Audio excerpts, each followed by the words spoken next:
ఫిబ్రవరి 28న లలితా మాతాజీ గారి ఆధ్వర్యంలో మీ చేతులతో శ్రీచక్రార్చన దత్త కళ్యాణం చేసుకునే అద్భుత అవకాశం సంప్రదించండి.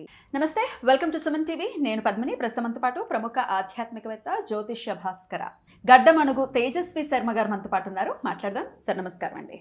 నమస్కారం అమ్మా. ఇప్పుడు మీతో ఇంటర్వ్యూ చేయడానికి నాతో యాక్చువల్గా మీతో బోల్డన్ని ఆధ్యాత్మికపరమైనటువంటి విషయాలు, జ్యోతిష్యానికి సంబంధించి బోల్డన్ని ఇంటర్వ్యూస్ చేయాలనేది నా వాంఛ.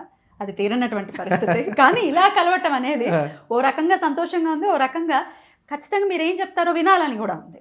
అయితే ఈ టాపిక్స్ మాట్లాడటం చాలా చాలా బాధాకరం, శోచనీయమైనటువంటి పరిస్థితి. ఎందుకంటే పీఠాధిపతి స్థాయి రావటం అంటే పూర్వజన్మ సుకృతం. ఆయనని కొన్ని కోటాల మంది ఫాలో చేస్తున్నటువంటి సందర్భం. అయితే బాధ్యతారహితమైనటువంటి వ్యాఖ్యలు కొన్ని కోట్ల మంది మనోభావాలని దెబ్బతీస్తే ఎవరి గురించి మాట్లాడుతున్నానో ఇంట్రడక్షన్ ఇవ్వాల్సిన అవసరం లేదు. చిన్నజీయర్ స్వామి పూజ్యులు ఆయన శంకర భగవత్పాదుల గురించి చేసినటువంటి వ్యాఖ్యలకి ఆశ్చర్యపోవాలా, బాధపడాలా తెలియనటువంటి పరిస్థితి. 72 అవైదికాలని ఖండించిన ఆయనని, ఆమ్నాయ పీఠాలని స్థాపించిన ఆయనని ఆయన పెట్టలేదు, వేరే ఎవరో, అంటే విద్యారణ్య స్వామి, ఆయనేమి మరి తక్కువ వ్యక్తి కానప్పటికీ ఆయన స్థాపించారన్నట్టు. ఎంతవరకు సమంజసం? అసలు దీన్ని ఎలా చూస్తారు ఈ వ్యాఖ్యలను మీరు? ఇది నిర్ద్వందంగా ఖండన చేయవలసినటువంటి అంశమే. మొట్టమొదటిగా అసలు నాకు ఈ అవకాశం ఇచ్చినటువంటి సుమన్ టీవీ వారికి ముందు ధన్యవాదాలు చెప్పుకుంటున్నాను.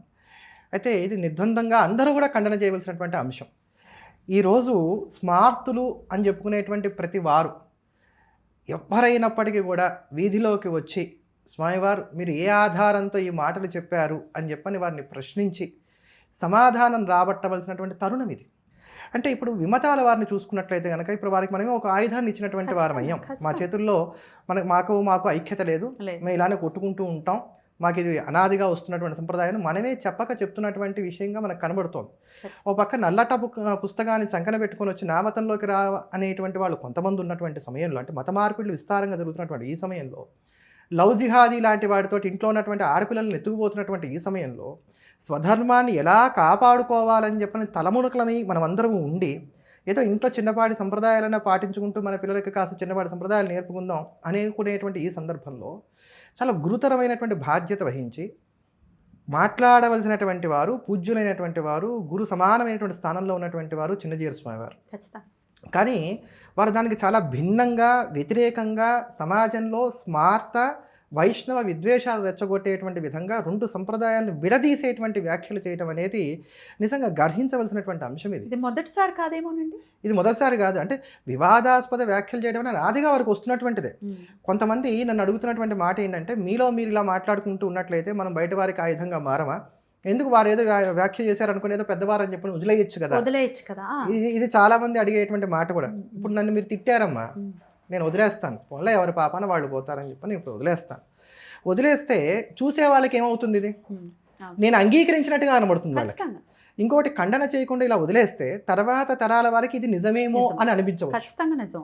ఇప్పుడు చూడండి, పాత సినిమాలు కనుక మనం చూసుకున్నట్లయితే, ఇప్పుడు లవకుశ సినిమా ఉంది, వాళ్ళు ఆధారం చేసుకుంది ఆనందరామాయణాన్ని.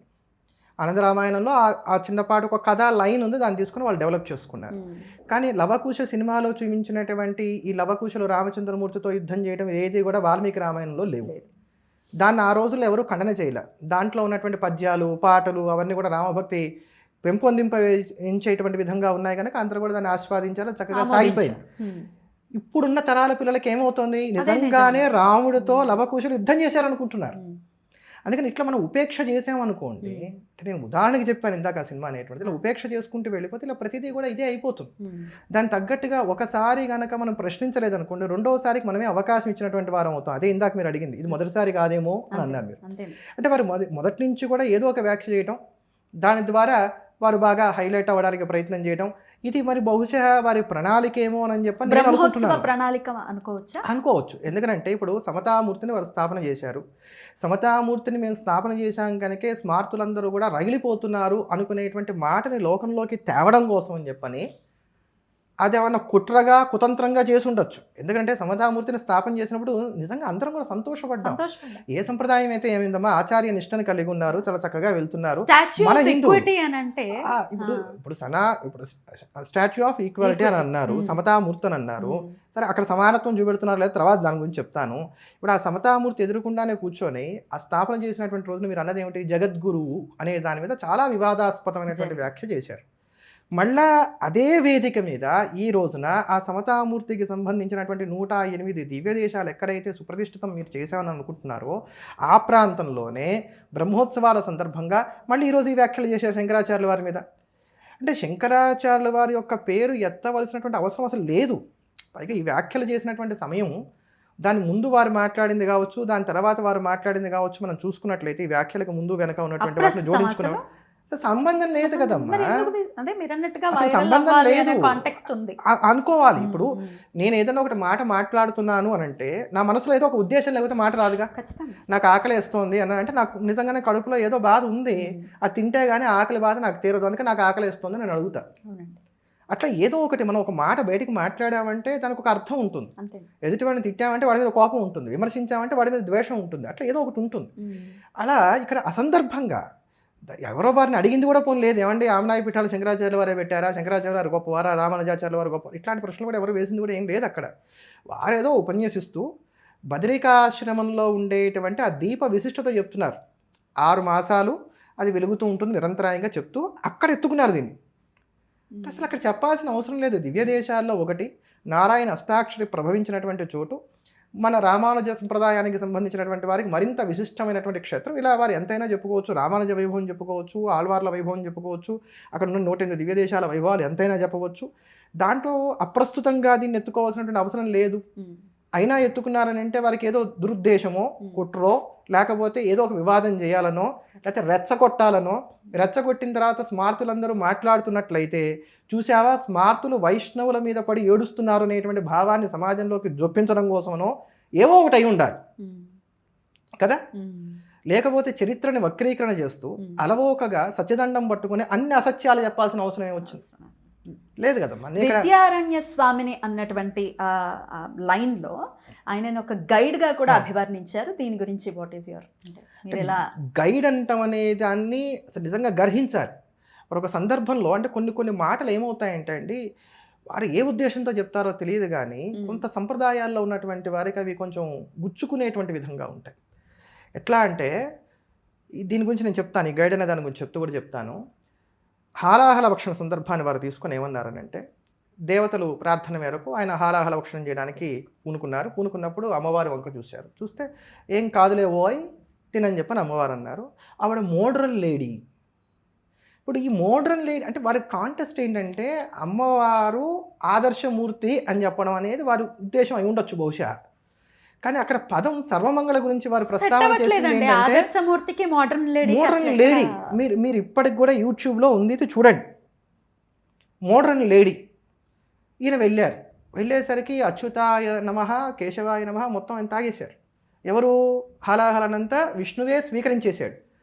అదేమిటో ఇప్పుడు మా ఆవిడకి చెప్పొచ్చాను నేను, మరి ఇప్పుడు నా పరువేం కావాలంటే పర్వాలేదులే నా చేతికి కాస్తుంది, ఇది నువ్వు స్వీకరించు అని చెప్పని విష్ణుమూర్తి ఇచ్చాడు. ఇస్తే దాన్ని ఆయన స్వీకరించడం గొంతు పట్టుకొని అది లోపలికి వెళ్ళకుండా ఆపాడు. అంటే అసలు ఈ కథ అసలు ఏ పురాణం ఏ ఆధారంలో ఉంది? వ్యాసప్రోక్తమైనటువంటి భాగవతంలో కావచ్చు, మిగతా పురాణాల్లో కావచ్చు, అసలు ఎక్కడా మనకు కనబడదు. అంటే వీరికంటూ ఒక ప్రత్యేకమైనటువంటి కథ, కార్ఖానా, కమీషు, వ్యవహారం ఉంటాయి. ఇది నేను ఎందుకు చెప్పి తర్వాత విద్యారణ్యుల గురించి చెప్తున్నానంటే, వీరి చరిత్రను ఇప్పుడు వక్రీకరణ చేశారు. అంటే పురాణాలు వక్రీకరణ చేస్తున్నారు, చరిత్రని వక్రీకరణ చేస్తున్నారు. అంతటి పూజ్యమైనటువంటి స్థానంలో ఉండి ఎందుకు ఇలా చేస్తున్నారు నాకు అర్థం కావట్లేదు. నేను జిఆర్ స్వామి వారిని ఎక్కడ వ్యక్తిగతంగా నేను ద్వేషించట్లేదు, విమర్శించట్లేదు. వారంటే నాకు చాలా భక్తి ఉంది. చాలామందికి తెలియనటువంటి అంశం ఏంటంటేనమ్మా, మైత్రేయ శాఖ అని ఒకటి ఉంది వేద శాఖల్లో. అది అంతరించిపోతుంటే దాన్ని కాపాడారు ఆయన. ఆ మైత్రేయ శాఖని చక్కగా ఉజ్జీవింపజేశారు. ఇప్పటికి కూడా సామాజికమైనటువంటి సేవా కార్యక్రమాలు ఎన్నో చేస్తున్నారు వారు. వాటి పరంగా మనం అందరం కూడా వారికి నమస్కారం చేయవలసింది. అంతేకాకుండా కాషాయం కట్టినంత మాత్రం నారాయణ స్వరూపులు అని చెప్పని మనకి శాస్త్రం చెప్తున్నటువంటి మాట, కాషాయ దండ మాత్రమే ఇది సాక్షాత్ నారాయణో భవేత్ అని చెప్పని, కనుక కూడా వారికి నమస్కారం చేస్తాం. అట్లా అని చెప్పని చరిత్రని మనకి పురాణాలని వీటన్నిటిని కూడా వక్రీకరణ చేసి చెప్తూ ఒప్పుకోలేం అమ్మవారిని కదా. మోడర్న్ లేడీ అనగానే ఇప్పుడు నిత్యం తెల్లవారు లేచి త్రిపుర సుందరుని ఉపాసన చేసేటువంటి మా ఓట్లకు ఏమనిపిస్తుంది ఎంత చివుక్కుమంటుంది మనసు. కదా. వీరు సన్యాసం తీసుకునేటప్పుడు ఎవరైనా సరే సన్యసించేటప్పుడు ఒక ప్రతిజ్ఞ చేస్తారండి. మేము సర్వభూతములకు అభయం ఇస్తున్నాం. అభయవ్రతం ఒకటి ఉంది అక్కడ. సర్వభూతములకు అభయం ఉంటుంది. వారి వల్ల చీమకి కూడా హాని కలగకూడదు. చేసేది మనసు చేత కానీ వాక్కు చేత కానీ ఎవ్వరూ కూడా నొప్పింపబడకూడదు. మరి ఇప్పుడు వారి మాట్లాడిన మాటల వల్ల మరి ఇతర సంప్రదాయాల వారు నొచ్చుకుంటున్నట్టే లెక్క కదా. చరిత్ర చూసుకుంటే వ్రతభంగం అవుతోంది. చరిత్ర చూసుకుంటే విద్యారణ్య స్వామి వారు భువనేశ్వరీదేవిని ఆరాధన చేసి భువనేశ్వరీదేవి యొక్క అనుగ్రహంతో వారి సంపదను పొందడానికి ప్రయత్నం చేశారు. నీకు ఈ జన్మలో సంపద లేదు నాయన, వచ్చే జన్మలో ఇస్తానంటే అమ్మవారు అది చాలా విస్తృతమైనటువంటి కథ ఒకటి మనకు కనబడుతుంది. అప్పుడు నేను దేశ రక్షణ కోసం ధర్మరక్షణ కోసం అని చెప్పని అడుగుతున్నాను అని చెప్పని అమ్మవారిని ఆయన ప్రార్థన చేయడం, అమ్మవారు ఆయన అనుగ్రహించడం, అదంతా ఆయన జీవిత చరిత్రలో చాలా విస్తారంగా మనకు కనబడుతుంది. ఆయన తపస్సు చేయడం, ఆ తపస్సు చేసేటప్పుడు అమ్మవారు ఎలా అనుగ్రహించింది, ఆయన ఎంత తీక్షణంగా తపస్సు చేస్తే చాలా విస్తృతమైనటువంటి వర్ణనలు ఉన్నాయి వాటికి.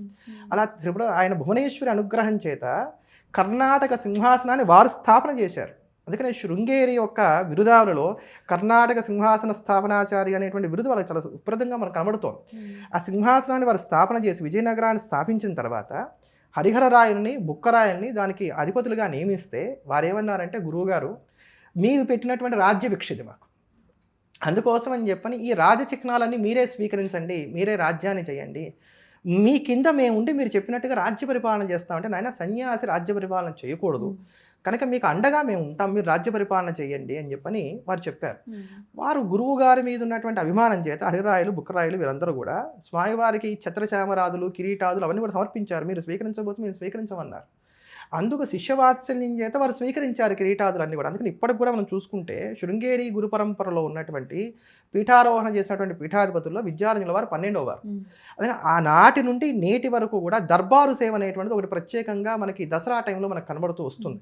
శరన్నవరాత్రుల్లో ఆనాడు విద్యారణ్యులకి వారు బహుకరించినటువంటి కిరీటాదులు హారాదులు ఛత్రచామరాది లాంఛనాలు ఏవైతే అప్పటి నుంచి అనుచానంగా వారు ధరిస్తూ వస్తున్నారు. నిత్యము సన్యసించినటువంటి వారు అవి ధరించరాదు కనుక, కాంచనానికి దూరంగా ఉండాలి కనుక శిష్యులకి ఇచ్చినటువంటి వరాన్ని దృష్టిలో పెట్టుకున్నటువంటి వారై వారిని అనుగ్రహించడం కోసం అని చెప్పని వారు ఆ సమయంలో అంతవరకే ధరిస్తారు. మీరు గమనిస్తే ఆ శారదా సన్నిధిలో ఉన్నంత వరకే ఉంటుంది, తర్వాత మళ్ళీ తీసేస్తారు వారు.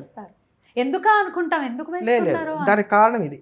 అంతేకాక విద్యారణ్యులు బ్రహ్మీభూతులైన తర్వాత ఇదే హరిరాయలు బుక్కరాయలు శృంగేరి సమీపంలో ఒక అగ్రహారాన్ని ఏర్పాటు చేసి తమ గురుభక్తిని చాటుకుంటూ ఆ అగ్రహారానికి విద్యారణ్యపురం అనేటువంటి పేరు పెట్టారు. అక్కడ ఒక ఆలయాన్ని కూడా వాళ్ళు నిర్మించారు. అంతటి మహాత్ములైనటువంటి వారు విద్యారణ్యులు. వారిని గైడ్ అంటాం అనేది నిజంగా ఎవరూ కూడా హర్షించదగినటువంటి అంశం కాదు.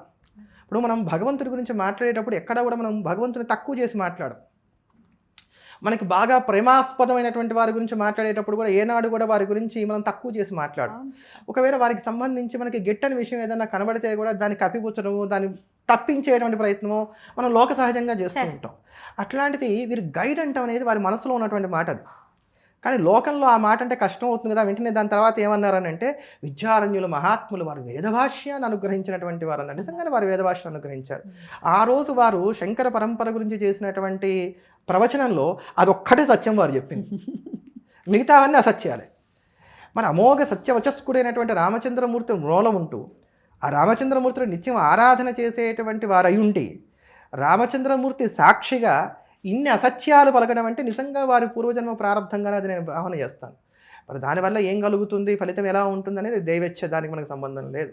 అయితే స్వామివారు ఇలా ఎందుకు చేశారు అంటే, బహుశः మమ మాయా దురత్యయ అని చెప్పని పరమాత్మ గీతలో చెప్పినట్టుగా ఆయన మాయ ఎవరికి కూడా దాటరాంది కనుక ఆ మాయా పరవశులు అయ్యే వారు ఎవరు ఇలా వ్యాఖ్య చేసి ఉంటారని అనుకుంటున్నాను. కనుక విద్యారణ్యుల విషయంలో వారు చేసినటువంటి గైడ్ అనేటువంటి పదం ఏదైతే ఉందో, సంబోధన ఏదైతే ఉందో, అది ఎవ్వరైనప్పటికీ కూడా గర్హించవలసిందే ఖచ్చితంగా.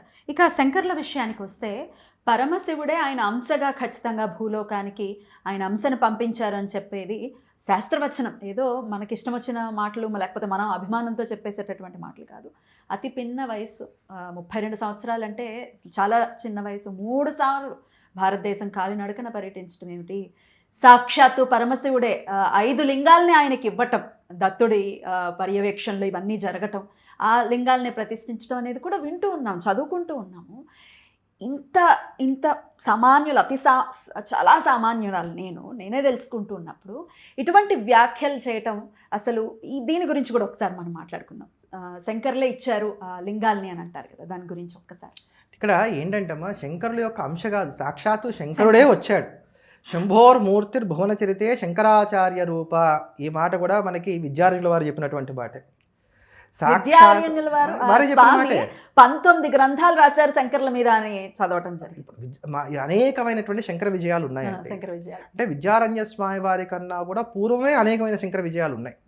వాటన్నిటినీ కూడా క్రోడీకరణ చేస్తూ వాటి యొక్క సారాంశ రూపంగా నేను మరొక శంకర విజయాన్ని రచిస్తున్నాను అని చెప్పని మాధవీయ శంకర విజయానికి ప్రారంభంలో వారే చెప్పారు. ఆ మాట చెప్తూ ఇప్పటికే ఉన్నప్పుడు మళ్ళీ నువ్వెందుకు రాస్తున్నావు నన్ను అడగచ్చు ఎవరైనా. పంచామృతాల్లో ఒక్కొక్క తీపి చేరడం వల్ల ఆ పంచామృతానికి ఎలా అయితే అదనపు రుచి చేరుతూ వస్తుందో అలా నేను రాసినటువంటి ఈ శంకర విజయం మరింత హాయిని గొలుపుతుంది లోకానికి అనేటువంటి కారణం చేత రాస్తున్నాను అనేటువంటి ఉపమానాన్ని కూడా వారు అక్కడ మనకు చూపెడతారు. అయితే శంకరుల దగ్గరికి దేవతలందరూ వెళ్ళారట. కైలాసానికి వెళ్ళి బౌద్ధ జైనాలు ప్రబలి ఎక్కడ యజ్ఞయాగాది క్రతువులు జరగనటువంటి స్థితి ఏర్పడింది లోకంలో. అందుకోసం అని చెప్పని మీరు భూమి మీద అవతరించి జ్ఞానాన్ని లోకానికి ఉపదేశం చేయవలసింది అని చెప్పని ప్రార్థన చేశారు. మనం గమనిస్తే అండి, ఎప్పుడు కూడా హరిహరులు ఇద్దరు కూడా అవినాభావ సంబంధాన్ని కలిగి ఉంటారు.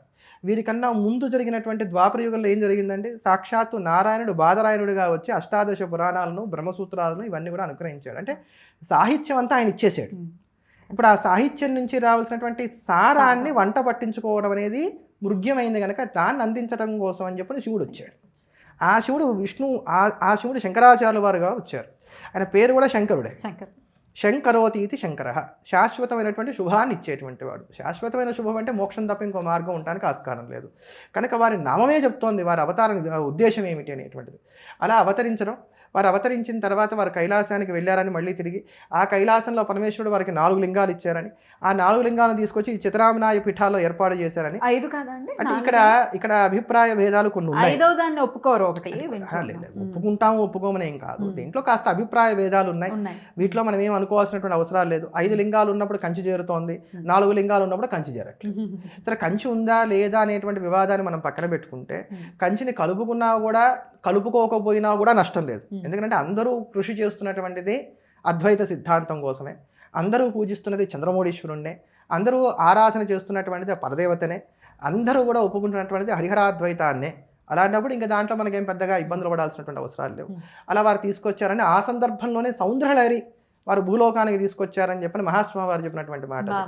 అయితే ఆ సౌందర్యలహరిని తీసుకొస్తున్నప్పుడు ఇదంతా భూలోకానికి వెళ్ళిపోతే కష్టమని చెప్పని నందీశ్వరుడు అడ్డగించాడని కొంత భాగాన్ని వారు స్వీకరించారని, అందుకని సౌందర్యలహరిలో ఉండేటువంటి మొదటి భాగం ఏదైతే ఉందో అదంతా కూడా మంత్రభాగంగా ఉంటాం, తర్వాతి భాగం అంతా కూడా శంకరులు తాము పూరణ చేశారని, అందుకని ఇదంతా కూడా అమ్మవారి యొక్క పాదాది కేశాంత వలనగా సాగింది అనేటువంటి మాట మనకి కొంతమంది వ్యాఖ్యానకారులు దానికి రాసినటువంటి దాంట్లో చెప్పేటువంటి మాట. అయితే దానికి ప్రమాణాలు మనకి లేవు, అనుశ్రుతంగా వస్తోంది. అనుశ్రుతంగా వస్తోంది అని అంటే ఎవరో తమ అనుభవంలో తెలుసుకొని ఉండాలి. ఇప్పటికే మనం పోగొట్టుకున్న సాహిత్యం చాలా ఉంది కనుక వారి అనుభవంలో ఏదో ఒక గ్రంథంలో చూసుంటారు, చెప్పుంటారు. అట్లా కైలాసం నుంచే అవి వచ్చాయి. వారి యొక్క అష్టోత్తరంలో కూడా ఆ నామం ఉంటుంది. కైలాస సంప్రాప్త చంద్రమౌళీశ్వర పూజకాయ నమః అనుకుంటా, ఒకవేళ నేను తప్పు కాకపోతే ఆ నామం దానికి అర్థం ఇంచుమించుగా అలానే వస్తుంది. అంతేకాక వీటితో పాటు రత్నగర్భ గణపతిని కూడా ఇచ్చారు ఈశ్వరుడు. అందుకని మీరు శృంగేరి వెళ్తే అక్కడ చంద్రమౌళీశ్వరుడితో పాటు రత్నగర్భ గణపతి మనకి దర్శనమిస్తారు. మీరు ఎప్పుడైనా సరే మనకి ఇవాళ రేపు లైవ్లో కూడా మనకు కనబడుతోంది. శృంగేరి శ్రీవారు చక్కగా శుక్రవారం పూట స్వామివారి చంద్రమౌళీశ్వర పూజ, శ్రీచక్రార్చన అని మనకు కనబడుతుంటాయి. అప్పుడు చూడండి, వారు ముందు గణపతికి పూజ చేస్తారు. ఆ గణపతి రత్నగర్భ గణపతి, కైలాసం నుంచి వచ్చినటువంటి గణపతి. ఆ రత్నగర్భ గణపతి యొక్క అనుష్ఠానం వలనే అక్కడికి వచ్చేటువంటి, అంటే శృంగేరి మహాసంస్థానం అంటున్నాం, అక్కడికి వచ్చేటువంటి వారందరూ కూడా నిరతానదానాలు కావచ్చు, ఇవన్నీ కావచ్చు హాయిగా సాగుతున్నాయి అని చెప్పని, సిద్ధి బుద్ధి అవన్నీ వారి వలనే కలుగుతున్నాయని చెప్పని ప్రతీతి. అందుకే ఆ రత్నగర్భ గణపతిని, ఆ చంద్రమౌళీశ్వర లింగాన్ని వారు కైలాసం నుంచి తీసుకొచ్చారు. అయితే మిగతా పీఠాల్లో కేవలం చంద్రమౌళీశ్వర లింగాలే ఉన్నాయి కానీ రత్నగర్భ గణపతి లేదు. శృంగేరి యందు మాత్రమే ఇది మనం విద్యమానంగా దర్శనం చేయడానికి అవకాశం ఏర్పడుతుంది. అందుకని చెప్పని వారు కైలాసం నుంచి తీసుకొచ్చారు చంద్రమౌళీశ్వర లింగాలు అనేది వాస్తవమే, సాక్షాత్తు శంకరుడే కైలాసానికి వెళ్ళి వారి యొక్క బింబ ప్రతిబింబంలాగా ఇంకా ఉన్నటువంటి శంకరుడి దగ్గర సంభాషణ చేసి అక్కడ ఉన్నటువంటి ఆ 4 లింగాలు తీసుకొచ్చారని మనం భావన చేయొచ్చు. 4 అయితే 4, 5 అవుతాయి. ఇక చతురామ్నాయ పీఠాలు ఏవైతే ఉన్నాయో అవి ఖచ్చితంగా శంకరులు స్థాపన చెయ్యలేదు అని చాలా కాన్ఫిడెంట్గా చెప్పేశారు ఆయన. ఏం చెప్తారు దీనికి? అంటే కాన్ఫిడెంట్గా అబద్ధాలు చెప్పొచ్చు అనేది వారిని చూసి మనం తెలుసుకోవాలి. అప్పుడు అంటే అబద్ధం వా సుబద్ధం వా కుంతీపుత్రో వినాయక అని చెప్పని ఒక మాట ఉంది. అంటే నువ్వు అబద్ధం చెప్పు, ఎలా అన్నా చెప్పు, నువ్వేమన్నా అనుకో, కుంతీపుత్రుడు వినాయకుడు అంటే వినాయకుడే. ఇప్పుడు వారి ఫాలోవర్స్ కూడా అలానే ఉన్నారు. వాళ్ళ ఫాలోవర్స్ కూడా అలానే ఉన్నారు. వారు ఎప్పుడు ప్రస్తావన చేసినమ్మా శంకరాచార్య వారి విషయంలో వారు 32 ఏళ్ళే జీవించారనే దాన్ని ఒత్తి చెప్తూ ఉంటారు. మరి ఎందుకు చెప్తారో నాకు తెలియదు. రామానుజులు 100 ఏళ్ళు జీవించారు, శంకరులు 32 ఏళ్ళు జీవించారు అనేటువంటి కంపారిజేషన్ ఎక్కువగా కనబడుతూ వస్తుంది. అయితే ఇటీవల వీరు చేసిన వ్యాఖ్యలో మాత్రం రామానుజుల పేరు కాకపోయినా శంకరాచార్య వారు 32 ఏళ్ళే జీవించారనే మాట మళ్ళా కూడా నొక్కే చెప్పారు. అయితే వయసుకి సిద్ధాంతానికి జ్ఞానానికి అసలు సంబంధం అయితే లేదు. ఇప్పుడు అదే చెప్తున్నాను, ధ్రువుడు కావచ్చు, ప్రహ్లాదుడు కావచ్చు, వీరందరికీ కూడా భగవంతుడు సాక్షాత్కరించినప్పుడు వాళ్ళేమో పండు ముసలుడు గారు. అందుకని చెప్పండి, మరి వయసుతో ఏమి సంబంధమో నాకు ఈ రోజు కూడా నాకు అర్థం కావట్లేదు. అయితే శంకరాచార్యుల వారు హిమాలయాలకు వెళ్ళిపోయారు, అక్కడికి వెళ్ళి వారు అంతర్హితులు అయిపోయారు, మళ్ళీ తిరిగి రాలేదు కనుక ఈ పీఠాలు వారు ఏర్పాటు చేయలేదు. తర్వాత వచ్చినటువంటి విద్యారణ్యులు ఈ పీఠాలు ఏర్పాటు చేశారని వారు చెప్పారు. కానీ చరిత్ర కనుక మనం చూసుకున్నట్లయితే శృంగేరి జగద్గురు పరంపరలో 12వ పీఠాధిపతులు విద్యారణ్యులు. శంకరాచార్యుల వారే పీఠాన్ని ఏర్పాటు చేయకపోతే వీరు 12వ వారు ఎలా అవుతారు? ఇది ఎలాంటిదంటే నా నుంచి కొడుకు పుట్టలేదు, నా కొడుకు కడుపునే నేను పుట్టాను లాంటిది. కానీ ఇది సాధ్యపడేటువంటి అంశం కాదు. అయితే ఇక్కడ ఈ వ్యాఖ్యల్లోనే వారు ఇంకో మాట ఏం చేశారంటే విద్యారణ్యులు మహాపండితులు, వారు వేదములకు భాష్యమును రచించారు అని చెప్పని వారిని పొగిడారు. అంటే విద్యారణ్యులు మహాత్ములను అంగీకరించారు, అదొకటే వారు చెప్పినటువంటి సత్యం కూడా. ఆ విద్యారణ్యులు రాసినటువంటి మాధవీయ శంకర విజయంలోనే శంకర భగవత్పాదాచార్యుల వారు చతురామ్నాయ పీఠములను ఏర్పాటు చేశారనే దానికి చక్కటి ప్రమాణాలు మనకు కనబడుతున్నాయి. దాంట్లో మనం చూసుకుంటే మాధవీయ శంకర విజయం మొత్తం 16 సర్గలుగా ఉంటుంది. అందులో 6వ సర్గలో 51వ శ్లోకంలో మోహస్సంత మసవాసర నాథాం తత్ర తత్ర వినివేశ్య వినేయాన్ పాలనాయ పరతత్వ శరణ్య మాముపైష్యసి తతఃకృత కృత్య అనేటువంటి ఒక శ్లోకం కనబడుతుంది. సందర్భం ఏమిటంటే శంకరాచార్యుల వారు బదరికాశ్రమానికి వెళ్ళి బదరికాశ్రమంలో ప్రస్థానత్రయానికి భాష్యములు రాసిన తర్వాత ఆ పాఠం చెప్పడం కోసమని కాశీకి వచ్చి కాశీలో ఉన్నటువంటి శిష్యులందరికీ పాఠం చెప్తూ ఉంటారు. అక్కడికి చండాలుడి యొక్క వేషంలో విశ్వనాథుడు వస్తాడు. ఈ సందర్భం మనందరికీ తెలిసినటువంటిది. ఆ వచ్చినటువంటి వారు విశ్వనాథుడు అని చెప్పని తెలుసుకొని వారికి వీరు నమస్కారం చేయడం అని జరిగినప్పుడు విశ్వనాథుడు చెప్తున్నటువంటి మాటలు ఇవి శంకరాచార్యుల వారిని ఉద్దేశించి, నాయన నీవు పీఠస్థాపనలు చేసి లోకహితం కోసం అని చెప్పని ఈ జైవ బ్రహ్మైక్య జ్ఞానమును అందరికీ అందించు అని చెప్పని వారు చేసినటువంటి బోధ ఇది. అంటే దీన్ని బట్టి శంకరాచార్యుల వారిని పీఠస్థాపన చేయమని చెప్పని సర్వేశ్వరుడే నిర్దేశం చేశాడనేటువంటి మాట మనకి దీన్ని బట్టి అర్థమవుతుంది. దీని తర్వాత మళ్ళీ మనకి ఇంకొక సందర్భం ఎక్కడ కనబడుతుందంటే మళ్ళీ మనం చూసుకున్నట్లయితే 10వ సర్గలో 71వ శ్లోకాన్ని తీసుకుంటే తస్మాద్ అస్మత్ కల్పితేష్వచ్యమానా స్థానేషు త్వం శరధాఖ్యా దిశంతి ఇష్టాన్ దృశ్యస్య శృంగాదికేషు క్షేత్రేష్వస్వ ప్రాప్త సత్సన్నిధాన అనేటువంటి ఒక శ్లోకం మనకు కనబడుతోంది. ఇది ఎక్కడిది అంటే శారదాదేవిని వారు ప్రార్థన చేస్తున్నటువంటి సందర్భం. మండనమిశ్రుడి యొక్క భార్య ఉభయభారతీదేవి, ఆవిడ సాక్షాత్తు సరస్వతీదేవి శాపవశాన భూలోకాన్ని అవతరించింది అని చెప్పని ఆ వృత్తాంతం అంతా కూడా ఇక్కడ ఈ 10వ సర్గలో చాలా విస్తారంగా మనకు కనబడుతుంది. మండనమిశ్రుడి వాదనలో ఓడిపోయిన తర్వాత ఆవిడ తన అవతార పరిసమాప్తి చేసి స్వస్థానానికి వెళ్తున్నప్పుడు వారు అమ్మవారిని ప్రార్థన చేస్తున్నటువంటి అంశం, నేను భవిష్యత్తులో శృంగేరి మొదలైనటువంటి క్షేత్రాల్లో స్థాపన చేయబోయేటువంటి పీఠాలలో నువ్వు విద్యమానంగా ఉండి అందరినీ అనుగ్రహించాలి. దానికి ఆ తల్లి తదేతి తదాస్తు అని పలికి అంతర్హితురాలైంది. అంటే దీన్ని బట్టి కూడా వారికి ప్రణాళిక ఒకటి ఉంది. శివుడి యొక్క ఆజ్ఞ కలిగింది, తర్వాత వారు శారదాంబను ఆశ్రయించారు, శారదాంబ దానికి తదాస్తు అని చెప్పని అనుగ్రహ వాక్యాలు పలికింది. దీని తర్వాత మనం చూసుకున్నట్లయితే మళ్ళీ 12వ సర్గ 68, 69 శ్లోకాలు కనుక మనం చూసుకున్నట్లయితే వీరు మూకాంబిక ఇత్యాది క్షేత్రాలన్నీ కూడా దర్శనం చేసుకుంటూ శృంగపురానికి వస్తారు. ఆ శృంగేరికి వచ్చినప్పుడు ప్రకల్ప్య తత్రేంద్ర విమానకల్పం ప్రాసాద మావిష్కృత సర్వశిల్పం ప్రవర్తయామాస సదేవతాయా పూజ మాజాద్వైరపి పూజితాయై అనేటువంటి ఒక శ్లోకం మనకు కనబడుతోంది. అక్కడ విమానకల్పం అంటే అక్కడ అద్భుతమైనటువంటి ఒక ఆలయాన్ని నిర్మింపజేశారు. శృంగేరిలో ఆలయాన్ని నిర్మింపజేసి అక్కడ శారదాంబను ఆయన ప్రతిష్ఠ చేశారు. ఆవిడకి చక్కగా పూజా పునస్కారాదులన్నీ కూడా ఏర్పాటు చేశారు. యా శారదాంబేత్య విదాం వహంతి కృతాం ప్రతిజ్ఞాం ప్రతిపాలయంతి అద్యాపి శృంగేరీపురే వసంతి ప్రజ్యోతతే అభీష్టవరాన్ దిశంతి. దానికి కొనసాగింపుగా తర్వాత వారు చెప్తున్నటువంటి శ్లోకం అన్నమాట ఇది.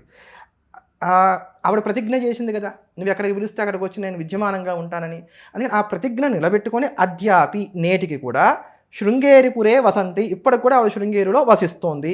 ప్రజ్యోతదే అభీష్టవరాన్ దిశంతి, తనను ఆశ్రయించినటువంటి వారందరికీ కూడా కావలసిన వరాలన్నీ కూడా చక్కగా అనుగ్రహిస్తోంది. అంటే శృంగేరిలో వీరు పీఠం ఏర్పాటు చేశారు. చాలా స్పష్టంగా ఇక్కడ మనకు కనబడుతున్నటువంటి మాట ఇది. దీని తర్వాత మళ్ళీ చిట్ట 16వ సర్గకి వెళ్ళండి. ఈ 16వ సర్గలో 93వ శ్లోకాన్ని కనుక మనం తీసుకున్నట్లయితే, ఇది మునిరతి తుష్టో అధ్యక్ష్య సర్వజ్ఞపీఠం నిజమత గురుతాయై నో పునర్నాహేతో కతిచన వినివేశ్యాచర్ష శృంగాశ్రమాదౌ మునిరథ వదరిం సంప్రాప కైచిత్స్య శిష్యై అనేటువంటి ఒక శ్లోకం మనకు కనబడుతోంది. ఇది మనకి 16వ సర్గలో 93వ శ్లోకం. వారు సర్వజ్ఞ పీఠాన్ని ఆరోహణ చేశారు. అక్కడ కూడా చాలా చక్కటి వివరణ చేస్తారు విద్యారణ్య స్వామి వారు. వారు సర్వజ్ఞ పీఠాన్ని ఆరోహణ చేయాల్సిన అవసరం వారికి ఏమి లేదు. ఎందుకంటే జీవబ్రహ్మైక్య జ్ఞానాన్ని కలిగినటువంటి వారికి ఇది కావాలి ఇది వద్దు అనేటువంటిది ఏది ఉండదు కనుక, లోకములో తమ సిద్ధాంతాన్ని ప్రతిపాదన సమగ్రంగా చేయడం కోసం అని చెప్పని సర్వులు దాన్ని అంగీకరించేటట్టుగా చేయడం కోసం అని చెప్పని సర్వజ్ఞ పీఠ ఆరోహణ చేసిన తర్వాత అప్పుడు వారు అంటున్నటువంటి మాట ఇది, ఇంకా నేను చేయవలసిందంతా అయిపోయింది, 4 పీఠాల్లోనూ 4 శిష్యులను ఏర్పాటు చేశాను కనుక ఇక్కడ ఇప్పుడు నేను నాకు మిగిలినటువంటి ప్రధానమైనటువంటి శిష్యుల్ని గ్రహించినటువంటి వాడినై నేను ఇతరత్రా స్థానాలకు వెళ్తాను, ఏది మన కేదారం ఇత్యాది స్థానాలకు వెళ్తానని చెప్పని దానికి సంబంధించినటువంటి దానికి ఉపోద్ఘాతంగా చెప్పినటువంటి శ్లోకం అన్నమాట ఇది. అంటే దీన్ని బట్టి వారు సర్వజ్ఞ పీఠారోహణ చేసేటువంటి సమయానికి 4 పీఠాలు వారు స్థాపన చేశారు, చిత్రామ్నాయ పీఠాలు ఏర్పాటు చేశారు. దాంట్లో శృంగేరి మొదలైనటువంటి వాటిలో శిష్యుల్ని ఏర్పాటు చేశారు. ఈ మాట చెప్పారు. దక్షిణంలో శృంగేరి, దానికి సురేశ్వరాచార్యులు మొదటి పీఠాధిపతులు, పశ్చిమంలో ద్వారక, దానికి పద్మపాదాచార్యుల వారు మొదటి పీఠాధిపతులు, తూర్పులో గోవర్ధన పీఠం, దానికి హస్తమలకాచార్యుల వారు మరొక ప్రధాన పీఠాధిపతులుగా ఉన్నారు, ఉత్తరంలో జ్యోతిర్మఠం, దానికి తోటకాచార్యుల వారిని ఏర్పాటు చేశారు. ఇలా ఏర్పాటు చేసినప్పుడు ఏంటి వారి యొక్క ప్రణాళిక పూర్తయింది. దీన్ని బాగా గమనించండి. మనకి మొత్తం 16 సర్గల్లో చూసుకుంటే 6వ సర్గలో శివుడు ఆయనకు బోధ చేశాడు. తర్వాత 10వ సర్గలో చూసుకుంటే శారదాంబ అనుగ్రహించింది. 12వ సర్గలో చూసుకుంటే శృంగేరిలో పీఠ స్థాపన చేశారని ఉంది. చిట్ట చివర 16వ సర్గలో చూసుకుంటే చిత్రామ్నాయ పీఠంలో స్థాపన చేశారనేటువంటి సంతృప్తి వారు వ్యక్తం చేయడం మనకు కనబడుతుంది. అంటే ఈ పీఠాలన్నీ కూడా శంకర భగవత్పాదాచార్యుల వారే ఏర్పాటు చేశారు. అది ఎప్పుడు వారు హిమాలయాలకు వెళ్ళిపోయారు, తిరిగి రాలేదని మీరు అన్నారే, దానికి పూర్వం. అంటే కట్టు పేస్ట్గా మనకి ఎంత కావాలో అంతే తీసుకున్నాం, మిగతాది వదిలేసాం. మరి దీన్ని ద్వేషం అంటారా, కల్పితం అంటారా, వక్రీకరణ అంటారా, ఏమంటారో నాకైతే తెలియదు. వారు సునిశ్చితమైనటువంటి బుద్ధిశాలి అని చెప్పని అంటారు కనుక అది వారికే వదిలేస్తున్నారు. అట్లా ఇక్కడ దీంట్లో అంటే ఇప్పుడు మళ్ళీ మనం ప్రస్తుతానికి కనుక వచ్చినట్లయితే కనుక ఈ చిత్రామ్నాయ పీఠాలకి సంబంధించినటువంటి విషయాల్లో రామానుజుల కాలానికి ఇవన్నీ ఉన్నాయండి. పురి తీసుకోండి, పురి క్షేత్రాన్ని తీసుకుంటే ఈ రోజు కూడా రథోత్సవంలో మొట్టమొదటిగా జగన్నాథుని పూజించేవారు ఎవరో చెప్పండి? పురి శంకరాచార్య స్వామి వారే. అది వైష్ణవ క్షేత్రం కాదు. మరి అక్కడ ఈ రోజుకి కూడా 108 దివ్య దేశాలలో ఒకటి. పురి శంకరాచార్యుల వారు రథారుడైనటువంటి జగన్నాథుని మొట్టమొదటిగా పూజించేటువంటి వారు. అది శంకరులకు ఉన్నటువంటి గొప్పతనం. ఈ రోజుకి కూడా 108 దివ్య దేశాల్లో ఒకటి అష్టాక్షరి ప్రభవించిందని చెప్పబడుతున్నటువంటి బదరీ క్షేత్రంలో బద్రీనారాయణ ప్రతిష్ఠ చేసింది శంకర భగవత్పాదాచార్యుల వారు. అక్కడ ఉన్నటువంటి వారిని రావల్సి అంటారు. వారు నంబూతిరి బ్రాహ్మణులు, కేవలం నంబూతిరి బ్రాహ్మణులు, వాళ్ళు వైష్ణవులు గారమ్మా, వాళ్ళు స్మార్తులు. మరి ఇంత చరిత్ర ఉంటే ఇది కాదనటం మరి మనకి హాస్యాస్పదం అవదా? చదవనట్ట, చదివి కూడా వ్యతిరేకత రీత్యా ఇట్లా మాట్లాడటం ఎట్లా అర్థం చేసుకోవాలంటే? చదవలేదు అని నేను అనుకోను. ఇప్పుడు నేను మిమ్మల్ని తిట్టాలనుకున్నాను అనుకోండి, మీ గురించి నేను లోటుపాట్లే ఫస్ట్ నేను తెలుసుకుంటాను, మీ మంచితో నాకు పని లేదు. కనుక ఇప్పుడు సంప్రదాయంలో ఉన్నటువంటి వారు మరొక సంప్రదాయం గురించి మాట్లాడాలంటే ముందు ఆ సంప్రదాయాన్ని గురించి క్షుణ్ణంగా తెలుసుకుంటారు. అందులో కూడా ఏవైతే మనకు అంత పెద్దగా సమర్థనీయంగా అనిపించవో మన మనసుకి, వాటి మీద ఎక్కువగా ఫోకస్ కూడా పెడతాం. కనుక వీరు శంకరాచార్యుల వారి యొక్క జీవిత చరిత్రను చదవలేదు అనేటువంటి మాట అయితే నేను అనుకోను. కావాలని చరిత్రని వక్రీకరణ చేయడం కోసం, శంకర భగవత్పాదాచార్యుల వారిని వైష్ణవులుగా చిత్రీకరణ చేయడం కోసం, శంకరుల యొక్క చిత్రామ్నాయ పీఠాలే అసలు వారు స్థాపన చేయలేదని అంటే కనుక ఆ పీఠాలే లేవని నిరూపణ చేయడం కోసం ఇటువంటి వ్యాఖ్యలు అంతే. అసలు అది కుట్ర కావచ్చు, కుతంత్రం కావచ్చు, వారి మనసులో ఉన్నటువంటి శివద్వేషం అనేటువంటి కుళ్ళు బయటకు మాటల రూపంలో వచ్చినటువంటి అది దాన్ని ఏమంటారు దుర్వాసనగా మనం భావన చేయొచ్చు. మాటల దుర్వాసన రూపంలో వచ్చినట్టుగా కూడా మనం భావన చేయవచ్చు. నేను ఎక్కడ మళ్ళీ చెప్తున్నాను, జిఆర్ స్వామి వారి యొక్క ఫాలోవర్స్తో సహా అందరికీ నేను చెప్తుంది ఏంటంటే, నేను జిఆర్ స్వామి వారి మీద ఎక్కడా కూడా విద్వేషపూరితమైన వ్యాఖ్యలు నేను చేయట్లా. వారు మాట్లాడినటువంటి దాన్ని నేను సిద్ధాంతపూర్వకంగానే ఖండన చేస్తున్నాను. ఎందుకంటే ఇది మనకు అనాదిగా మన సనాతన ధర్మం మనకు నేర్పినటువంటి గౌరవ మర్యాదలు. ఇదివరకు లాగా లేదండి కాలం. మనం చూసుకుంటే ప్రతి ఒక్కరు స్పందిస్తున్నారు. తెలిసిన వాళ్ళు మీరు ఇందాక చెప్పినట్టుగా 100% కరెక్ట్. తెలిసిన వాళ్ళు మాట్లాడకపోతే కొన్నాళ్ళకి అదే నిజమైపోతుంది. సోషల్ మీడియాని వేదికగా చేసుకుని వాళ్ళకి తెలిసిన ఏ చిన్న విషయాన్నైనా చెప్తున్నారు, ఖండిస్తున్నారు. ఇది తప్పు అంటే తప్పు అని ఖండిస్తున్నారు. మరి ఇంత మోడర్న్ లేడీ అని మాట్లాడిన మోడర్న్ స్వామీజీ వారికి తెలీదా? వారికి సపర్యలు చేసే వాళ్ళైనా ఉప్పందించవచ్చు కదా, ఏమంటే మనం ఇలా మాట్లాడుతూ ఊరుకోరండి, ఖచ్చితంగా అందరూ మాట్లాడతారు అని చెప్పి. వాళ్ళకి కావాల్సిందే ఇదా? అసలు ఏమని అర్థం చేసుకోవచ్చండి?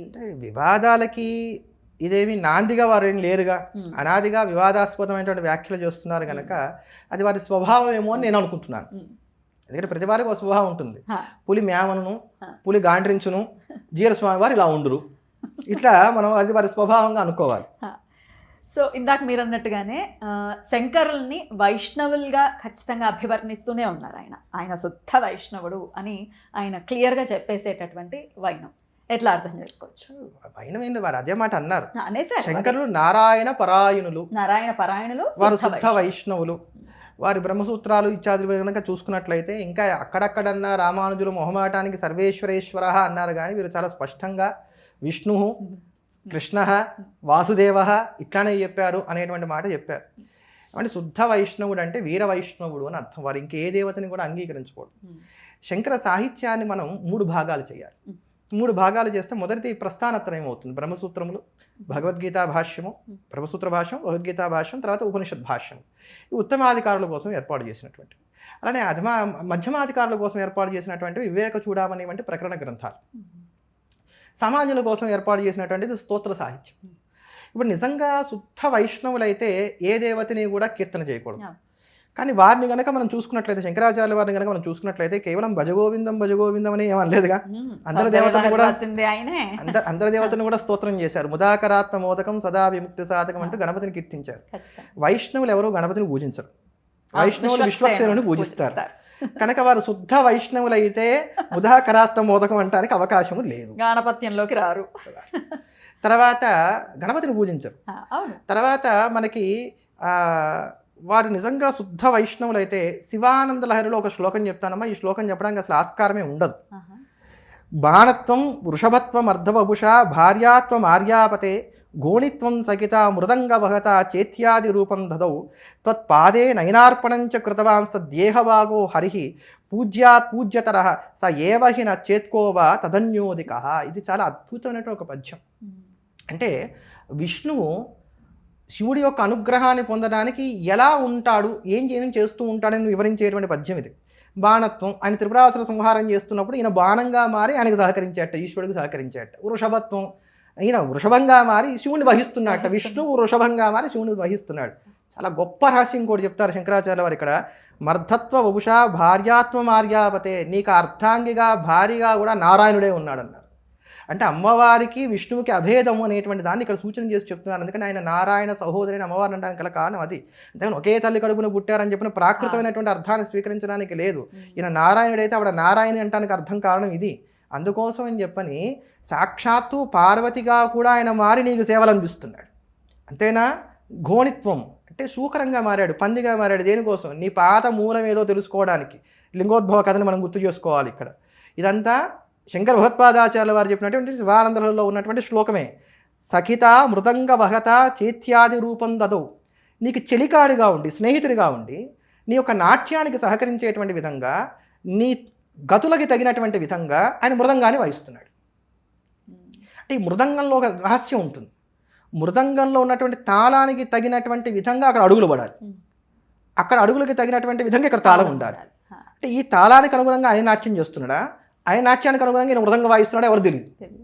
అందుకనే హరిహరులు ఎప్పుడూ అవిభాజ్యులు, అభేదం. త్వత్పాదే నయనార్పణంచ కృతం వా స్వదేహభాగో హరి.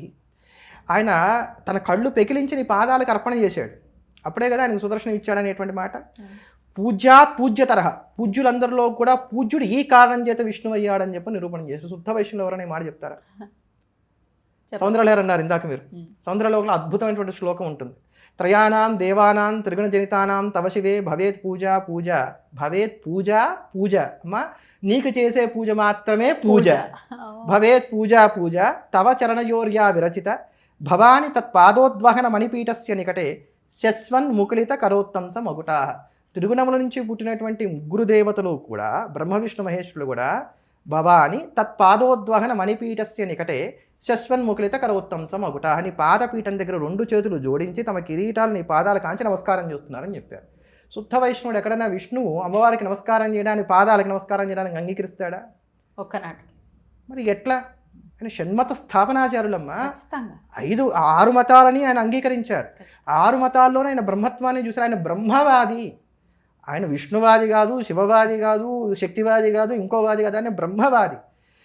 నిర్గుణమైనటువంటి పరబ్రహ్మము అల్పులైనటువంటి మానవులను ఉద్ధరించడం కోసం అని చెప్పని, ఎవరైతే నిరాకార పరబ్రహ్మమందు చిత్తమును నిలిపి ధ్యానం చేయలేరో వారిని అనుగ్రహించడం కోసం అని చెప్పని, భక్తుల యొక్క ఉపాసనా సౌలభ్యం కోసం అని చెప్పని సగుణ సాకారమైనటువంటి అవతార రూపాలు స్వీకరించి తరింపజేస్తోంది మనల్ని. కనుక ఈ సగుణ రూపాన్ని పట్టుకుని మెల్లగా నిర్గుణంలోకి ప్రవేశించండి. అలా నిర్గుణంలోకి వెళ్ళి ముక్తిని పొందడానికి కానీ ఈ 5 దేవతలు మీకు ఉపకరిస్తారని చెప్పని పంచాయతనాన్ని చెప్పిన వారు. మరి అదే ఆ పంచాయతనాన్ని ఇచ్చింది కూడా ఆయన కాదు అని చెప్పి ఈయన వ్యాఖ్యానించడం కూడా జరిగింది. దీని గురించి కూడా ఒక్కసారి ఇక్కడ 2 విషయాలు చెప్తాను. పంచాయతనాన్ని నిజంగానే శంకర భగవత్పాదాచార్యుల వారు ఏర్పాటు చేయలేదు. దీన్ని ఏర్పాటు చేసినటువంటి వారు విద్యారణ్యయతి అనేటువంటి మాట వారు చెప్పారు. దానికి వారు చూపించినటువంటి కారణం ఏంటంటే, ఆ సమయంలో తురుష్క దండయాత్రలు అధికంగా ఉన్నాయి కనుక అందరినీ ఏకీకృతం చేయడం కోసం అని చెప్పని విద్యారణ్యులు పంచాయతనాన్ని ఏర్పాటు చేశారని అన్నారు. కనుక దీంట్లో అసలు మొట్టమొదట విద్యారణ్యులు ఏర్పాటు చేశారు ఆ పంచాయతనాన్ని. శంకర భగవత్పాదులు ఏర్పాటు చేశారని అంటే ఇదే వైష్ణవంలో ఉన్న వాళ్ళని ఎవరిని పిలిచి అడిగినా కూడా చెప్తారు శంకరులే ఏర్పాటు చేశారని. కనుక కానీ మళ్ళీ మనకి గ్రంథ ప్రమాణం ఒకటి కావాలి, మనం వేగ్గా మాట్లాడకూడదు. కనుక ఈ గ్రంథ ప్రమాణం తీసుకుంటే మళ్ళీ అదే మాధవీయ శంకర విజయాన్ని కనుక మనం ఆశ్రయిస్తే అనేకమైనటువంటి అవైదిక మతాన్ని వారు ఖండన చేస్తూ వారు అనంతసేన క్షేత్రానికి వెళ్ళారు. అంటే అనంత పద్మనాభ స్వామి వారి యొక్క క్షేత్రానికి వెళ్ళినప్పుడు అక్కడ భక్త భాగవతాశ్చైవ వైష్ణవాః పాంచరాత్రిణః వైకానసాః కర్మహీనా షడ్విధా వైష్ణవాః మత 6 విధాలైన వైష్ణవులు వారి దగ్గరికి వచ్చారు. ఎవరు వాళ్ళు? భక్తులు. ఆయన భగవంతుడు, మేము భక్తులు, మాకు ఇంకేం అక్కర్లేదు అనుకునేటువంటి వారు. భాగవతులు, వైష్ణవులు, పాంచరాత్రులు, వైకానసులు, కర్మహీనులు అనేవారు వచ్చారు. వారితో ఒక్కొక్కరితోనూ ఆయన వాదన చేసి వారందరినీ ఓడిస్తారు. దాంట్లో మొట్టమొదటి భక్తుడితో వాదన చేసి అతనికి ఈ సత్యాన్ని చెప్పేటువంటి క్రమంలో మనకు ఒక మాట కనబడుతుంది. ఇది 5వ సర్గ, మనకి మాధవీయ శంకర విజయంలో ఉన్నటువంటి 5వ సర్గలో ఉన్నటువంటి 112వ శ్లోకం. బ్రాహ్మణాచార దేవాస్యు ఈశ్వరో విష్ణుర్ దినేశ్వర ఉమాగణపతిశ్చైవ తేషాం పూజనపరా నరాహ. ఓ బ్రాహ్మణుడా, నువ్వు ఎప్పుడు కూడా ఈశ్వరుణ్ణి, విష్ణువుని, దినేశ్వరుడు అంటే సూర్యుడిని, ఉమాదేవిని, గణపతిని, వీరిని తేషాం పూజన పరాహ, వీరిని ఎప్పుడు కూడా పూజించని చెప్పారు. ఇది పంచాయతనం కాదమ్మా? పంచాయతనమే. తర్వాత అతను చేసినటువంటి ఉపదేశాలన్నిటి వలన కూడా అతను దీన్ని అంగీకరించాడు. అంగీకరించి తేన భగ్నే లింగదేహ ముక్తిర్భవతి నాణ్యద ఇత్యాదిష్ణో విష్ణు శర్మ దండవత్ ప్రణిపత్యతాం. ఆ మాట్లాడినటువంటి వాడి పేరు విష్ణు శర్మ. ఆయన వీరికి సాష్టాంగ నమస్కారం చేశాడు. సగణ కారయామాస నిత్యం కర్మ గురుస్మరన్ స్మార్తాచార పరిశ్రాంత పంచపూజ విశారద. నాటి నుండి అతను శుద్ధమైనటువంటి స్మార్తుడిగా మారినటువంటి వాడే పంచపూజ విశారద, పంచాయతనాన్ని చక్కగా అర్చించినటువంటి వాడు అయ్యాడు. ఆ భక్తుల తర్వాత వచ్చినటువంటి భాగవతులు, పాంచరాత్రులు ఇట్లాంటి వారందరినీ ఖండన చేసేటువంటి సందర్భంలో కూడా ఇదే దాంట్లో అనేక మార్లు పంచాయతన ప్రస్తావన వస్తుంది. అంతేగాక ఇక్కడ దీంట్లో నేను ఇంకా వివరించి మీకు శ్లోకాలు చెప్పట్లేదు. కావాలనుకున్నటువంటి వారు ఎవరైనా జిజ్ఞాస ఉన్నటువంటి వారు చక్కగా మాధవీయ శంకర విజయం 5వ సర్గ తీసుకుంటే కనుక వారు వైష్ణవాన్ని ఎలా ఖండన చేశారో మనకి ఇందులో కనబడుతుంది. శుద్ధ వైష్ణవులు అన్నారు కానీ తప్త శంఖ చక్రాంకితాలు వేయించుకుని నేను హరిని అనుకోవడం ఎట్లాంటిదనంటే, మనసులో కూర్చొని నా రాజ్యానికి నేను రాజుని, నా రాజ్యానికి నేను రాజుని అని చెప్పిన ఒక సామాన్యుడు అనుకోవడం అనేటువంటి ఉపమానాన్ని కూడా ఇక్కడ చూపించారు వారు. ఇది మాధవీయ శంకర విజయంలో చాలా స్పష్టంగా ఉంది. అంతేగాక పురాణేషు బృహన్నారదీయాదిషు నిషేధనం దృశ్యంతే తప్త శంకాదే ధారణస్య ప్రయత్నత. బృహన్నారద్యాది పురాణాల్లో ఈ తప్త శంఖ చక్రాంకి ధారణ అంటే వేడి చేసినటువంటి ఈ శంఖ చక్రాలను చక్కగా భుజాల మీద గుద్దించుకోవడం అనేది లేదు నాయన అని చెప్పని వారే చెప్పారు. అట్లా నేను వైష్ణవుని కానీ ఇప్పుడు శంఖ చక్ర ధారణ చేస్తున్నటువంటి వారిని కానీ విమర్శ చేయట్లా, ఇక్కడ సిద్ధాంతంలో భాగంగా ఇక్కడ ఉన్నటువంటి దాన్ని చెప్తున్నాను. అట్లా వారు పాంచరాత్రులను ఇతరులందరినీ కూడా ఖండన చేస్తూ పంచాయతనాన్ని అందరూ కూడా స్వీకరించండి, దాన్ని ఆరాధన చేయండి అనేటువంటి మాట చెప్పినప్పుడు పంచపూజారతో నిత్యం స్వదేశస్థాన్ జనానపి అంటూ అక్కడికి వచ్చినటువంటి వారందరూ కూడా పంచాయతనాన్ని స్వీకరించినటువంటి వారే, వాటిని అర్చిస్తూ వారి వారి దేశాల్లో సుఖంగా ఉన్నారనేటువంటి మాట మనకి కోకొలలుగా ఇక్కడ మనకు కనబడుతూ వస్తోంది. కనుక పంచాయతనాన్ని శంకర భగవత్పాదాచార్యుల వారు అందించలేదు లోకానికి అనేటువంటిది మరి ఎంత కళ్ళ అంటే అది వారు ఆలోచన చేసుకోవాలి. లేదు విద్యారణ్యుల వారికి శంకరాచార్యుల వారి మీద ఉన్నటువంటి తీవ్రమైనటువంటి అభిమానం చేత ఇదంతా వారే చేసేసారని, వీరు చేసిన కీర్తి కిరీటాన్ని వారికి పెట్టారనేటువంటి ఒక మాట ఏమైనా తీసుకొచ్చి దాని మీద కూడా వాదన ఏమైనా లేవనెత్తుతాం అనుకుంటే వారి కాలం ఏం చిన్న కాలం కాదు. విద్యారణ్యుల కాలంలో వారు ఒక మాట చెప్పారు స్వామివారి, చిన్నజీవి స్వామివారి, విద్యారణ్యులు వేదాంత దేశకుల యొక్క సమకాలికులు, ఇద్దరు ఒకే గురువు గారి దగ్గర పాఠం చెప్పుకున్నటువంటి వారు, సహపాఠీలు అని. వాస్తవమే, అది చరిత్రలో ఉన్న మాట అది. అప్పుడు వేదాంత దేశకులు ప్రశ్నించకుండా ఉండేవారా? అప్పుడున్న పండితులకు ఏమన్నా ధైర్యం ఏమైనా తక్కువగా ఉందా? నువ్వేమో అబద్ధాలు రాసావు నీ గ్రంథంలో అడగరా? అప్పట్లో గ్రంథాలు ఇట్లా ఎవరికి తోచింది వారు రాసుకుని నా స్వేచ్ఛ అనేటువంటి రోజులు కూడా కావు కదా. అది గ్రంథం అందరూ కూడా అంగీకరిస్తేనే అది గ్రంథం అయి ఉండేటువంటిది కదా. మరి అవన్నీ జరిగి ఉండేవి కదా, కనుక అది కూడా కాదు. తర్వాత వారు ఇంకొక మాట ఏమన్నారనంటే, అప్పట్లో ఈ తురుష్క దండయాత్రలు ఇలాంటివన్నీ ఉన్నాయి కనుక అందరినీ ఏకీకృతం చేయడం కోసం విద్యారణ్యులు పంచాయతనాన్ని ప్రవేశపెట్టారని అన్నారు. సరే, అది కాదనేది ఇప్పుడు మనకి తేలిపోయింది. ఒకవేళ అది కొంతసేపు రూఢి అనుకున్నా ఇప్పుడు అదే స్థితి ఉంది. ఇందాక నేను మొదట్లో చెప్పినట్టుగా నల్లట్ట పుస్తకాన్ని చేత పెట్టుకొని వచ్చి నా మతంలోకి రానేవాడు ఒకడైతే, నీ ఇంటి పిల్లని నేను ఎత్తుకుపోతా అనేవాడు ఇంకోటి దొరుకుతున్నాడు. విమతాలన్నీ దాడి చేస్తున్నాయి. భారతదేశానికి చుట్టూరా ఉన్నటువంటి బౌండరీలో ఉన్నటువంటి స్టేట్స్ ఏవైతే ఉన్నాయో అవన్నీ కూడా అధిక శాతం ఇతర మతాల్లోనే ఉన్నటువంటి ఉన్నాయి. మనం పక్కన చూస్తున్నాం, పక్కన ఉన్నటువంటి బంగ్లాదేశ్ కావచ్చు, ఇవన్నీ కూడా ఎంత ఊచకోతకి గురవుతున్నాయో తెలుస్తున్నాయి. అటువంటి సందర్భంలో మరి ఇప్పుడు అదే అవసరం పడుతోంది. అలాంటప్పుడు మరి ఈ వ్యాఖ్యలు మీరు ఎందుకు చేయడం? అటువంటి అసలు ఈ సమయంలో ఈ వ్యాఖ్యలు చేసి సమాజాన్ని ఇలా విచ్ఛిన్నం చేస్తే కలిగే లాభం ఏమిటి? మా బోటి గృహస్థుల కన్నా లేకపోతే సామాన్యుల కన్నా మీ బాధ్యత చాలా పెద్దది. సమాజము పెడత్రోవ పడుతుంటే చెయ్యి పట్టుకొని లాగి వాళ్ళని సరైనటువంటి దారిలో పెట్టి మీరు ఇలా ఉండాలి అని చెప్పని వారికి ఒక మంచి దిశానిర్దేశం చేయవలసినటువంటి గురుతర బాధ్యతను వహించినటువంటి వారు మీరు. ఇక్కడ కాషాయం కట్టారు, చేతిలో సత్యదండం పుచ్చుకున్నారు, మీ బాధ్యత అది. ఖచ్చితంగా మేము మిమ్మల్ని నమ్ముతాం. సీతమ్మ తల్లే మాకు ఆదర్శం. సీతమ్మ తల్లి ఎలా నమ్మింది? కాషాయం పట్టుకొని వస్తేనే కదా నమ్మింది. మేము అలాగే మిమ్మల్ని నమ్ముతాం. మరి మీరు ఇలా మాట్లాడారు, మీరు ఏ ఆలోచనతో మీరు ఉపమానం చెప్పారో నాకు తెలియదు కానీ అమ్మా, ఎట్లా అయితే కపట సన్యాసి వేషంలో రావణాసుడు వచ్చి సీతను ఎత్తుకుపోయాడు, అట్లా వీరిని ఇప్పుడు నేను కపట సన్యాసి అని అంటే అది దోషం అవుతుందో ఏమవుతుందో నాకు తెలియదు కానీ వీరు కూడా అలానే కపటమైనటువంటి మాటలు చెప్తున్నారు. అది శోచనీయం. మీరు రామానుజ వైభవం చెప్పండి, ఆళ్వార్ల గురించి చెప్పండి, మీ సిద్ధాంతం ఎంతైనా చెప్పండి. ఇప్పటికి ఎంతమందిని స్మార్తుల్ని వారు వైష్ణవంలోకి తీసుకెళ్లారమ్మా? ఎవరమన్నా ప్రతిఘటిస్తున్నామా? ఎవరిష్టం వారిది. కానీ ఇట్లా చరిత్రని వక్రీకరణ చేస్తూ సమాజంలో విద్వేషాలు రెచ్చగొట్టేటువంటి వ్యాఖ్యలు చేయడం అనేది మాత్రం ఎవరైనా సరే ఖండన చేయవలసినటువంటి. వారు చెప్పిన దాఖలాలు ఉన్నాయో లేదో నాకు తెలియదు కానీ రామానుజాచార్యుల వారు మరి ఇటువంటి పీఠాలను ఏమైనా స్థాపన చేశారా? మీకేమైనా వాటికి సంబంధించిన అవగాహన? ప్రశ్న వేశారు. అసలు వారు ఆ పీఠాల గురించి చెప్పుకుంటే అయిపోతుంది కదా. శంకరాచార్య వారి పీఠాలు, శంకరాచార్య వారి గోళ అంటే ఏంటంటే ఎంతగా రామానుజుల గురించి ఆలోచిస్తున్నా కానీ ఎక్కడో మనకు తెలుస్తోంది అనమాట శంకరులు గొప్ప. అందుకని భయంగా అంటే సామాన్యులకు అర్థం అవడం కోసం చెప్తున్నాను నేను. ఈ పదాలు వాడకూడదు కానీ మనకి సినిమాల్లో ఒక డైలాగ్ ఉంటుంది, కంటెంట్ ఉన్నటువంటి వాడికి కటౌట్ అవసరం లేదు. అట్లా ఇది మనకి అవసరం లేకుండానే వస్తున్నటువంటి మాటలు ఇవన్నీ కూడా. రామానుజాచార్యుల వారు 74 సింహాసనాలు ఏర్పాటు చేశారు అని చెప్పని వారి జీవచరిత్ర చెప్తుంది. ఏంటండి 74. శంకర భగవత్పాదాచార్యుల వారు ఏర్పాటు చేసింది భారతదేశానికి 4 చెరువుల 4 పీఠములు. కానీ ఇవి ఈ రోజుకి సుస్థిరంగా ఉన్నాయి, దేదీప్యమానంగా ఉన్నాయి. వాటి చేత ఆస్తిక సమాజం సురక్షితంగా ఉంది. ఈ రోజుకి కూడా వారు చెప్పేటువంటి మాటను అందరూ కూడా శాసనంగా స్వీకరిస్తున్నారు. వాటి గౌరవం అప్రతితంగా సాగుతోంది. కానీ రామానుజాచార్యుల వారు ఏర్పాటు చేసినటువంటి 74 సింహాసనాలు ఎక్కడున్నాయనేది చాలా మందికి అసలు తెలియని కూడా తెలియదు. రామానుజు నేను తక్కువ చేయట్లేదు, నేను విషయం మీరు అడిగారు కనుక నేను అంతవరకే ప్రస్తావన చేస్తున్నాను. ఈ 74 పీఠాల్లో గృహస్థులైనటువంటి వారు ఉన్నారు, ఎతులుగా ఉన్నటువంటి వారు ఉన్నారు, అనేకమైనటువంటి ప్రాంతాల్లో ఉన్నాయి.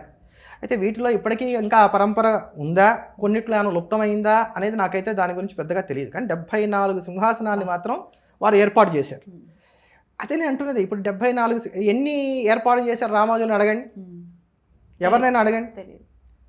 వైష్ణవులు అనుకునేటువంటి వారిని, అంటే దాంట్లో నిష్ణాతులు అని కాదు, సామాన్యమైన వాళ్ళని అడగండి, తెలియదు. మీరు అవి చెప్పొచ్చు కదా అంటాను నేను. అది 74 పీఠ సింహాసనాలు పెట్టారు మన రామానుజులు, వారు ఇంత గొప్ప ఘనకార్యాలు చేశారు, ఇవన్నీ చెప్పొచ్చు కదా. ఇంకా గట్టిగా మాట్లాడితే అసలు రామానుజులు చేసింది ఏంటమ్మా, గోపురం ఎక్కి ఆయన నారాయణ మంత్రాన్ని అందరికీ సర్వులకు చెప్పారు. ఆయన గోపురం ఎక్కాలంటే దేవాలయం ఉండాలి ఫస్ట్. ఆ దేవాలయం ఉండాలంటే శంకరాచార్యులు వారు వచ్చి అవైదిక మత ఖండన చేసి వారు కనుక ఈ షణ్మతాలని కనుక స్థాపన చేయకుండా ఉంటే అసలు దేవాలయం ఉండేదా, దేవాలయంలో అయితే గోపురం ఉండేదా, గోపురం ఎక్కడానికి రామానుజాచార్యుల వారికి అసలు అవకాశం ఉండేదా? అద్భుతం. మరి అటువంటి సోపానాలని మనం చూసుకున్నప్పుడు ఈ రోజుకు కూడా మీరు ఆమ్నాయ మఠాలను చూడండి, ఎంత హుందాగా ఉంటాయో అవి. ఏనాడు కూడా ఇంతవరకు ఏ ఆమ్నాయ మఠం కూడా రామానుజుల్ని కానీ మధ్వాచార్యుల వారిని కానీ అవమానంగా అవహేళనగా మాట్లాడిన దాఖలాలు మనకు కనబడవు, ఇకపై ఉండవు కూడా. ఉండవు. ఎంత అది అంటే పరస్పరం భావయంతగా ఒకరినొకరిని చక్కగా గౌరవించుకుంటూ మనం ముందుకు వెళ్ళాలి. సిద్ధాంతపరంగా భేదం ఉంది, హాయిగా కూర్చోవాలి, మాట్లాడుకోవాలి. కానీ చక్కగా ఇంతమంది ఉన్నారు నా ఎదురుకుండా, ఇంత మంచి భజన బృందం ఉంది, నాకు నేనేం చెప్పినా చెల్లుబాటు అవుతుంది అని మాట్లాడితే మటుకు ఖచ్చితంగా ఇప్పుడు అందరూ మాట్లాడాల్సి, అందరూ వ్యాఖ్యలు చేయాల్సిన పరిస్థితి. ఈ రోజు ఇప్పుడు కన్నా సరే స్మార్తులు గనక నిద్ర లేచి వాళ్ళు గనక ప్రతిఘటించకపోతే చాలా ప్రమాదం. ఖచ్చితంగా. అదిగో ఇప్పుడు ఇట్లాంటి వాటి కోసమే వారు ఈ వ్యాఖ్యలు చేశారని నేను అనుకుంటున్నాను. ఇట్లా స్మార్తులందరూ ఇప్పుడు ఏకీకృతమై మాట్లాడుకొని చూసావా వైష్ణవ మీద దాడి అనటం కోసమే సర్వ్ చేస్తాం, పర్పస్ ఈజ్ సర్వ్డ్ అంతే. అట్లా స్టార్ట్ అయిందని అనుకోవచ్చు. ఇంకొక టాపిక్ కూడా మాట్లాడుకుందాం అండి. శివలింగం ఉన్న ప్రతి ఇల్లు శ్మశానమే అని ఆయన వ్యాఖ్యానించడం జరిగింది. అసలు ఎలా దాన్ని డైజెస్ట్ చేసుకోవాలో తెలియనటువంటి పరిస్థితి, వినటం కూడా చాలా బాధాకరం. అసలు దీని గురించి వైష్ణవుల్లో చాలామంది అభిప్రాయం ఏంటంటే, శివుడు ఉండేటువంటిది శ్మశానంలో, ఆయన శ్మశానవాసి కనుక ఆయన ఎక్కడుంటే అది శ్మశానం కనుక శివలింగం ఉన్నటువంటి ఇల్లు కూడా శ్మశానం, అది వారు చెప్పినటువంటి మాట.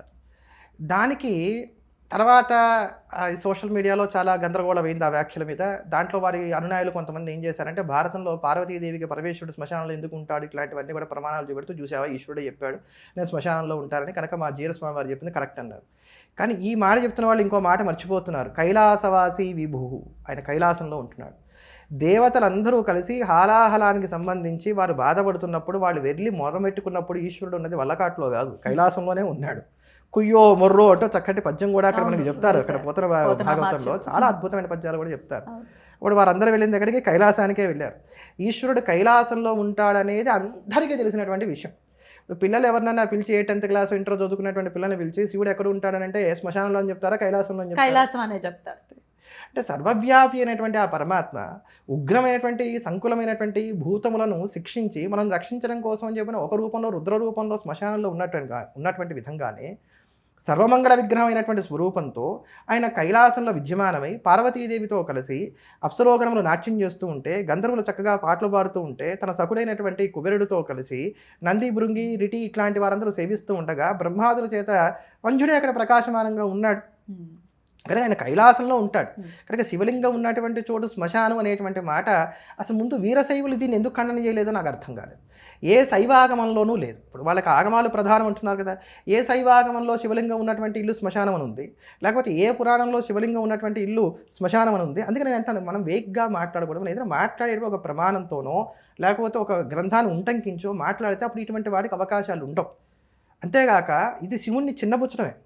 వారు ఏమంటున్నారు, శివుడు అంటే మాకు అబ్బో అవ్యాజమైనటువంటి కారుణ్యం, ఈశ్వరుడు అంటే ఎవరు అనుకుంటున్నారు, అసలు ఈశ్వరుడు అంటే విష్ణు భక్తుల అగ్రగణ్యుడు, పరమ భాగవతుడు. ఇది వాళ్ళు చెప్తున్నటువంటి మాటే.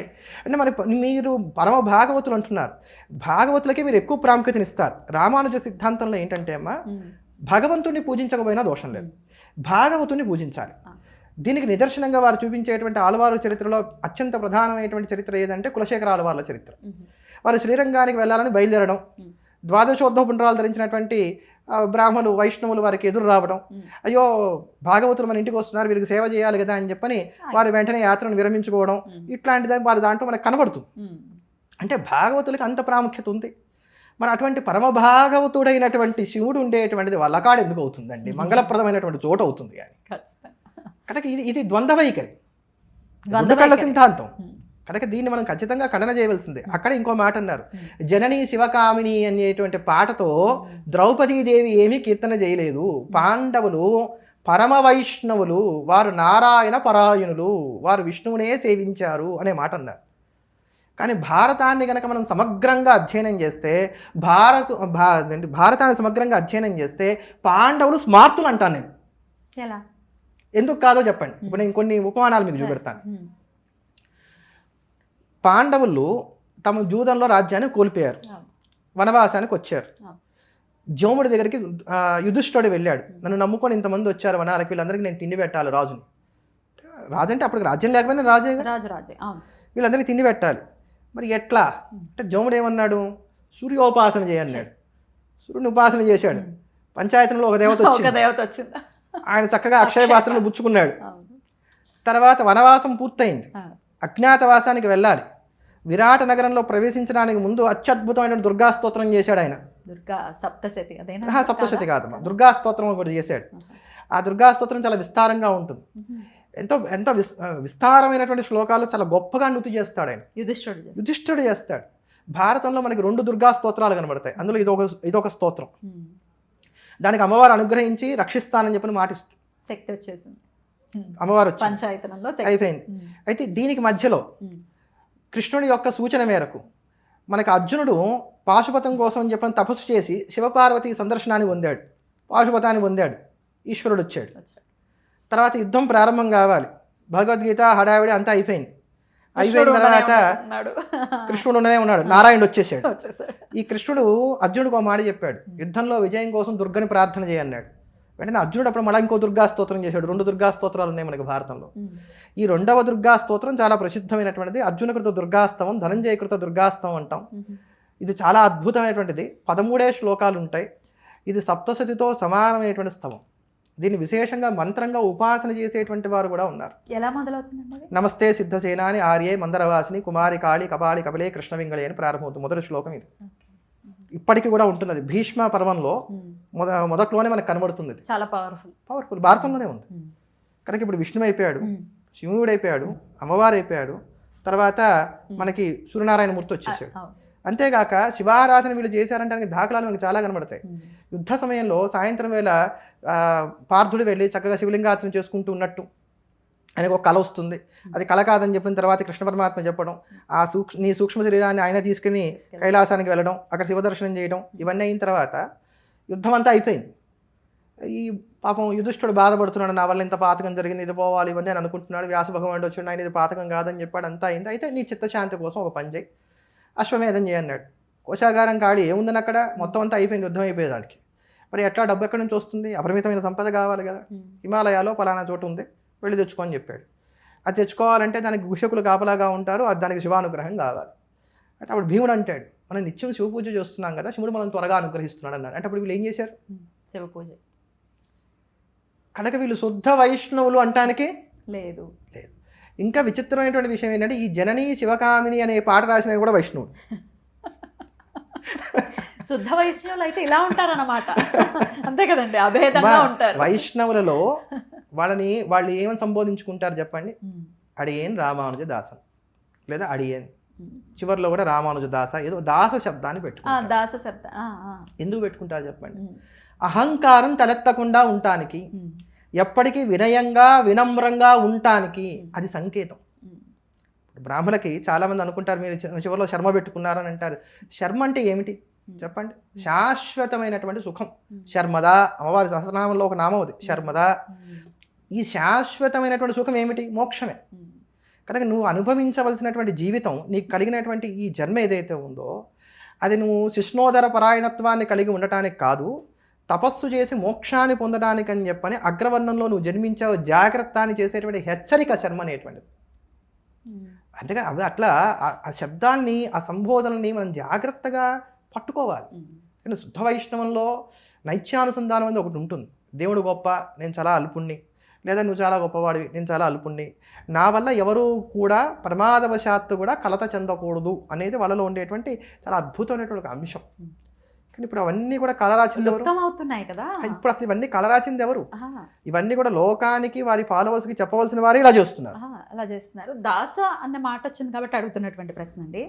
వైష్ణవుల్లో ప్రధానంగా ఉండేది కృష్ణ పరమాత్మకి లేకపోతే విష్ణువుకి దాసుడుగానే ఉండిపోతారు తప్ప ఆయనలో ఐక్యమయ్యే పరిస్థితి ఉండదు అని అంటారు.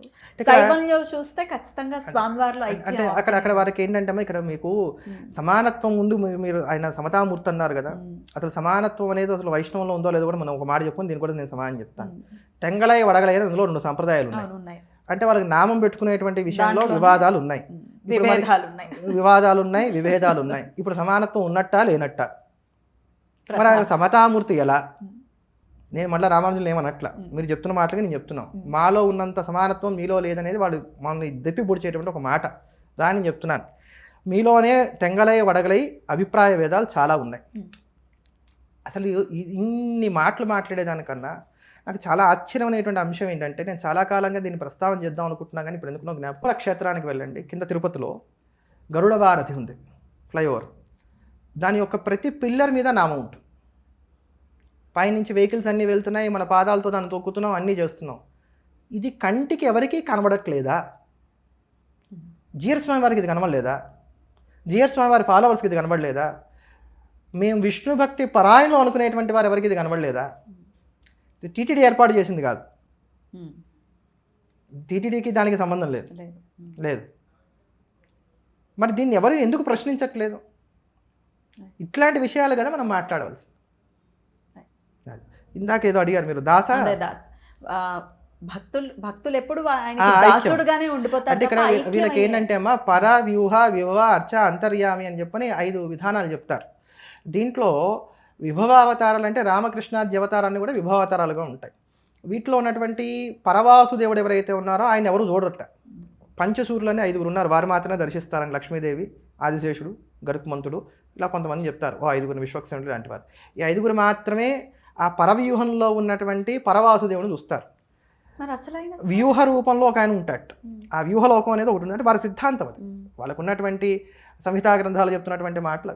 ఆ వ్యూహలోకానికి వీళ్ళందరూ చేరతారు, ఈ భక్తులందరూ చేరి అక్కడ విష్ణు సమానమైనటువంటి తేజస్సుతో, విష్ణుమూర్తి లాంటి రూపాలతో వాళ్ళకు ఉన్నటువంటి ఆ భక్తి తారతమ్యాలను బట్టి కొంతమంది దగ్గరగా, కొంతమంది సారూప్యంతో, కొంతమంది ఆ సాలోక్యంలోనూ ఆ స్థితి అంతా కూడా అనుభవిస్తూ ఉంటారు అనేటువంటి మాట కూడా చెప్తారు.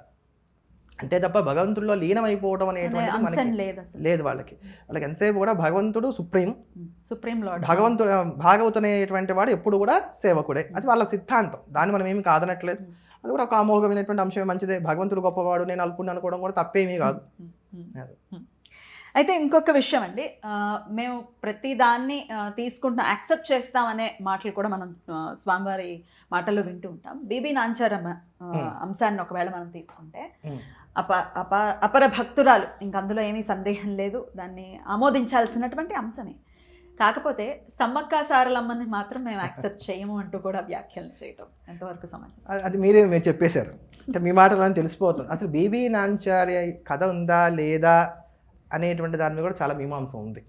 సరే, అయితే ఉన్నది అని మనం కొంతసేపు అనుకుందాం.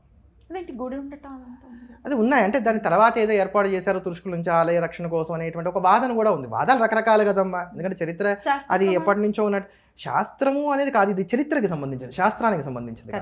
కనుక చరిత్రలో ఇది ఎంతవరకు ఉన్నది అనేది చాలా అభిప్రాయ భేదాలు ఉన్నాయి. చరిత్రకారుల్లోనే దీంట్లో చాలా అభిప్రాయ భేదాలు ఉన్నాయి.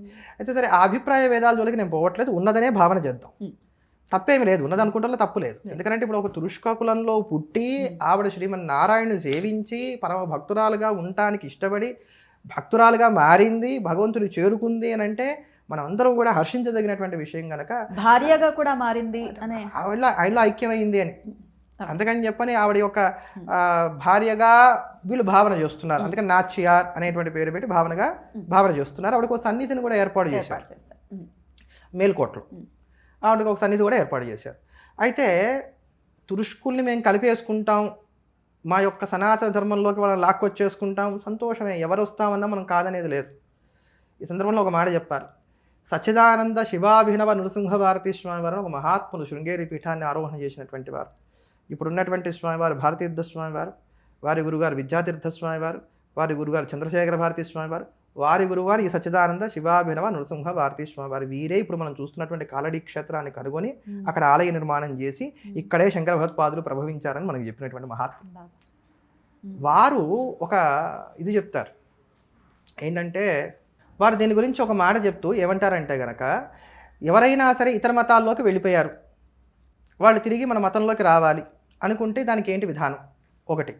రెండవది, అసలు జన్మతహానే ఇతర మతాల్లో జన్మించిన వాళ్ళు మన మతంలోకి రావాలనుకుంటున్నారు, దానికి విధానం ఏమిటి అంటే వారు ఒక మాట చెప్పారు. దాంట్లో ఇతర మతాల్లోనే జన్మించి, ఏ మతం అన్నా కావచ్చు, ఇతర మతాల్లో జన్మించి మన మతంలోకి రావాలనుకుంటే దానికి ఏ విధానం అక్కర్లేదు, వచ్చేయడమే. ఎందుకు అని అంటే ప్రపంచం అంతా సనాతన ధర్మమే, నేను సనాతన ధర్మానికి చెందని వాడని అనే భావన అతను అనుకుంటున్నాడు, కానీ అందరూ సనాతన ధర్మీయులే. అంటే ఒక క్రైస్తవుడు నేను క్రైస్తవుని అనుకుంటున్నాడు, కానీ వాస్తవానికి అతను సనాతన ధర్మానికి సంబంధించిన వాడే. ఒక తురుష్కుడు పురాతనమైంది, ఎలాంటి నుంచో ఉన్నది. క్రీస్తు నుంచి క్రైస్తవం వచ్చిందని వీళ్ళు చెప్తున్నారు, లేదా ఆయన తర్వాత కొంతకాలం నుంచి వచ్చిందని చెప్పుకుంటున్నారు, ఏదో ఇంకో ప్రవక్త నుంచి ఈ మతం వచ్చిందని చెప్పుకుంటున్నారు. కానీ ఈ సనాతన ధర్మం ఎప్పటి నుంచి ఉంది అంటే ఈ ప్రవక్తలు ఎవరు కూడా పుట్టక ముందు నుంచి ఉంది. అందుకని అందరూ సనాతన ధర్మానికి సంబంధించిన వారే నాయన. వారు ఇప్పటికి ఆ సత్యాన్ని గ్రహించినటువంటి వారే, వారు పుణ్యాలు ఇప్పుడు పండి దీంట్లోకి రావాలనుకుంటున్నారు కనుక ఇక దానికి ఏం అక్కరా, వాళ్ళు సనాతన ధర్మానికి సంబంధించిన వారే అని చెప్పారు. కనుక ఎవరన్నా ఈ ధర్మంలోకి వచ్చేయాలనుకుంటే వచ్చేయచ్చు. నదులన్నీ సముద్రంలో కలిసినట్టుగా ఈ ధర్మంలో అందరూ కలిసిపోవచ్చు, ఏం అభ్యంతరం లేదు. కానీ అటువంటి విధర్మీయురాలైనటువంటి బివి నాచ్యార్ని అంగీకరించినటువంటి మీరు సమ్మక్కాసారని మరి ఎందుకు గౌరవించట్లేదు, లేదా వారిని ఎందుకు అంగీకరించలేకపోతున్నారు అనేది నాకు ఆశ్చర్యకరమైనటువంటి అంశం. గౌరవించకపోయినా పర్వాలా, అంగీకరించలేకపోవడం అనేది ఆశ్చర్యకరమైనటువంటి అంశం, శోచనీయం. ఎందుకంటే మన ధర్మానికి సంబంధించినటువంటి వారు రాయిని రప్పని కూడా భగవంతుడిగా భావన చేసేటువంటి మనం ఒక వారిద్దరిలో దేవీ తేజస్సు ఉంది అని చెప్పిన మనం భావన చేసి వారిని వనదేవతలుగా కొలిస్తే నష్టం ఏం లేదు కదా, లేదు కదా. అంతే. నిజంగానే అది కాదు అనుకున్నట్లయితే ఇంతకాలం ఇన్ని పీఠాలు వర్ధిల్లుతున్నటువంటి ఈ దివ్య దేశంలో ఒక్కళ్ళన్నా ఖండన చేయకుండా ఉండేవాళ్ళండి. సనాతన వైదిక పీఠాలలో అది స్మార్తం కావచ్చు, వైష్ణవం కావచ్చు, ద్వైతం కావచ్చు, విశిష్టాద్వైతం కావచ్చు, అద్వైతం కావచ్చు, ఒక్కళ్ళన్నా సనాతన వైదిక పీఠాల్లో ఉన్నటువంటి వారు ఖండన చేసినటువంటి వారు ఉన్నారా? వందల సంవత్సరాలుగా ఆ సంప్రదాయం కొనసాగుతోంది. దాన్ని బట్టే దాన్ని అందరూ ఆమోదించారని తెలుస్తాం. అందరూ ఆమోదించినా మేము ఆమోదించాం. నేను చెప్తున్నా, ఇది మాకంటూ ఒక ప్రత్యేక సిద్ధాంతం ఉంది, మాకంటూ ఒక ప్రత్యేక చరిత్ర ఉంది, మేమేదనుకుంటే అదే చరిత్ర, మేమేదనుకుంటే అదే సిద్ధాంతం.